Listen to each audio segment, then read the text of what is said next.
Hello friends, இன்றைக்கி நம்ம பார்த்திங்கன்னா ஒரு 5.1 சேனல் பழைய அனலாக் ஆம்பிளிஃபையரில் HDMI டீகோடர் வந்து இன்ஸ்டால் பண்ணியிருக்கோம். ஸோ பார்த்திங்கன்னா சின்ன சின்ன சர்வீஸ்லாம் பண்ணியிருக்கோம். USB போர்டு ப்ளஸ் பார்த்திங்கன்னா உங்களுக்கு லேட்டஸ்ட்டாக வந்த ஜிடெக் பிராண்டில் HDMI RC ஆப்டிக்கல் டீகோடர் வந்து இன்ஸ்டால் பண்ணியிருக்கோம்.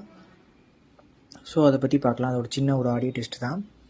ஸோ ஃபஸ்ட்டு பார்த்திங்கன்னா உங்களுக்கு ஓவராலாக அந்த டீகோடர் போர்டு ஆன் ஆஃப் பண்ணுறதுக்கு ஒரு செப்பரேட் சுவிட்ச் கொடுத்துருக்கேன். ஸோ இந்த சுவிட்ச் ஆன் பண்ணால் உங்களுக்கு டீகோடர் ஆன் ஆயிரும். ஸோ இப்போ ஆப்டிக்கல் இருக்குது. ஆடியோ டெஸ்ட் பார்க்கலாம்.